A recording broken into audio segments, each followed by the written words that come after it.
Hello दोस्तों, मेरा नाम है राजा और मैं रहता हूँ पिछले 1 साल से दिल्ली में। तो मैं आज सुबह बैठा था तो बारिश की मौसम भी हो रही थी, तो मैंने सोचा यार कि जो लोग दिल्ली आना चाहते हैं उनके लिए एक बात बोलूँ, एक कुछ बताऊं कि दिल्ली आने से पहले क्या तुम्हें गौर करना चाहिए, किस चीज़ का ध्यान रखना चाहिए। देखो यार, दिल्ली आने में तुम्हें 10 घंटे लगेंगे, बहुत से बहुत 20 घंटे लगेंगे, इससे ज़्यादा नहीं लगेंगे। अगर तुम एक बार यहाँ पर आ गए तो तुम्हें घर जाने में उम्रें लग जाएगी। इसलिए सोच समझकर घर से बाहर निकलना। अगर तुम्हारे अंदर इतनी हिम्मत है, इतनी क्षमता है यहाँ के लोगों को बर्दाश्त करने की, सहन करने की, तो ही आना। मैं जब शुरू शुरू में दिल्ली आया था तो मुझे आते ही 6600 रुपए का चूना लगा दिया था इन लोगों ने, जॉब के नाम पे। अब मैं नया नया था तो मैंने सोचा यार कि जॉब लग जाए, क्योंकि मैं आया ही इसलिए था। तो मैं एक जगह इंटरव्यू देने के लिए गया। वहां पर मुझे उन्होंने सॉफ्टवेयर के लिए चार्ज किया 3500 रुपये और ज्वाइनिंग के लिए चार्ज किया 3000 रुपये। तो मैंने सोचा यार ये तो फ्रॉड लग रहा है, मगर मैं मजबूर था। मुझे लगा कि हो सकता है फ्रॉड ना हो, जॉब मिल जाए, पैसे आ जाएंगे। घर से आया ही था 2 पैसे कमाने के लिए। तो मैंने वहाँ पर एक बार 3500 रुपये और एक बार 3000 रुपये पेटीएम कर दिए। जैसे ही घर आया उसने नंबर को ब्लॉक कर दिए, मेरी कॉन्टैक्ट टूट गई। और उसके बाद मैंने कॉल किया यहाँ के साइबर क्राइम वालों के पास।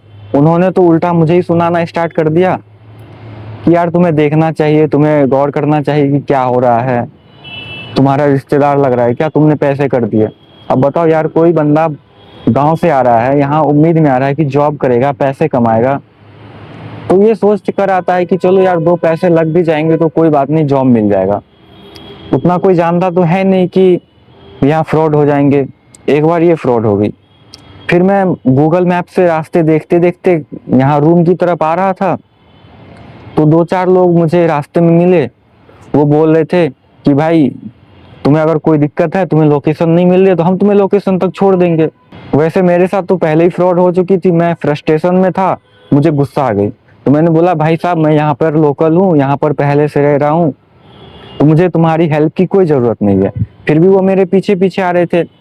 तो जैसे ही मैं 10 कदम और आगे चला तो एक पानवाड़ी का दुकान है, उसने आवाज़ देकर बोला कि भाई इन लोगों के चक्कर में मत रहना, इनसे हेल्प मत मांगना, ये तुम्हें रूम तक पहुंचाने के लिए, घर तक पहुंचाने के लिए बहुत ज़्यादा पैसे चार्ज करेंगे। हो सकता है कि ये तुमसे बदतमीजी भी करे, 200-400 रुपये चार्ज भी कर ले। तो मैंने उसको मना कर दिया। उसके बाद तकरीबन 20-25 दिन के बाद मुझे जॉब लगी। यहाँ के बहुत मशहूर रेस्टोरेंट है सीताराम दीवानचंद, मैं उसमें लग गया।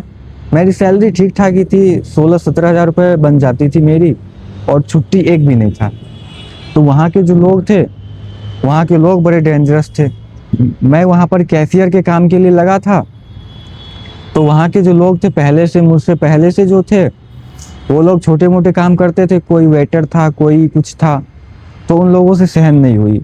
उन लोगों ने मुझे भड़का भड़का कर इतना भड़काया कि मैंने वहाँ पर जॉब छोड़ दिया। भाई मैं तो आप लोगों से यही गुजारिश करूंगा और सलाह दूंगा कि अगर दिल्ली जैसे बड़े शहर में आते हो गांव से तो किसी के साथ हो। अगर अकेले आते हो तो उतना हिम्मत लेके आओ कि तुम्हारे साथ अच्छा हो बुरा हो तुम झेल लोगे, तुम यहाँ से घर नहीं भागोगे। अगर तुम झेल नहीं पाओगे तो यहाँ के लोगों के चक्कर में पड़ जाओगे। अगर घर भाग जाते हो तो तुम्हारे आने जाने का पैसे बर्बाद हो जाएंगे, तुम डिप्रेशन में चले जाओगे। इसलिए सोच समझ कर आना, अपने आप को इतना मजबूत कर लेना कि कोई दिक्कत ना हो। यहाँ पर आने के बाद तुम्हें 2-3 चीज़ों का दिक्कत हो सकती है, जो मैं तुम्हें बता देता हूँ। पहली दिक्कत तो ये होगी कि अगर तुम रेंट पर रूम लेने जाओगे, अगर रेंट चल रहा है उसका 3000 तो तुमसे 5-6 हज़ार रुपये मांगा जाएगा। उससे कम पे तुम्हें रूम दिया ही नहीं जाएगा, क्योंकि तुम बाहर के हो। तो बाहर के लोगों को कम में रूम दिया नहीं जाता। अगर 3000 रेट चल रहा है उनका तो वो 5-6 हज़ार रुपये तुमसे चार्ज करेंगे ही करेंगे। तुम उससे बच नहीं सकते। तुम नए हो इस शहर में तो तुम्हें रूम तो चाहिए, तुम ज़्यादा पैसे देकर रूम लोगे। उसके बाद दूसरी प्रॉब्लम ये है कि तुम अगर रोड के ऊपर चलोगे तो तुम्हारे पीछे खचरे आ रहे होंगे, लुच्चे लफंगे जो होते हैं वो तुम्हारे पीछे आएंगे, तुमसे बदतमीजी करेंगे, तुमसे बात करने की कोशिश करेंगे, तुम्हारी मदद करने की कोशिश करेंगे, जिससे तुम्हें बचना होगा। नहीं तो ये होता है, तुम्हें परेशान करेंगे, तुमसे पैसे चार्ज करेंगे, पैसे मांगेंगे, तो इससे बचना होगा। तीसरी दिक्कत यह है कि यहाँ पर रोड साइड में कुछ लड़कियाँ खड़ी होती है, कुछ लड़के भी होते हैं, मैं लड़कियों की बात नहीं कर रहा हूँ। वो तुमसे मदद मांगेंगे, कोई बोलेंगे कि तुम फ़ोन दे दो, मुझे घर से बात करनी है, कोई बोलेगा कि भैया 10-20 रुपए मिल जाते तो मैं अपने घर चला जाता, मेरे पास किराए के पैसे नहीं है। तो इन सब चीज़ों से बचना है। देखो 10-20 रुपए का बात नहीं है, तुम इन सब के चक्कर में पड़ जाओगे। ये तुमसे पैसे मांगेंगे, तुम्हारे पीछे आएंगे, तुम्हें फॉलो करेंगे, तो इन सब चीज़ों से बिल्कुल बचना है।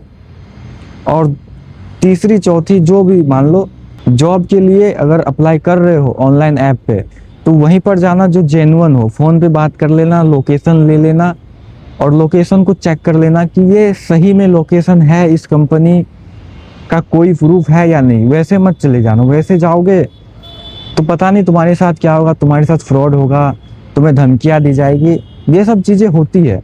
इसलिए मैं तुम्हें बता देता हूँ कि इन सब चीज़ों से बच के रहना अगर गाँव से आते हो। तो आज के लिए बस इतना ही, चलिए मिलते हैं नेक्स्ट वीडियो में।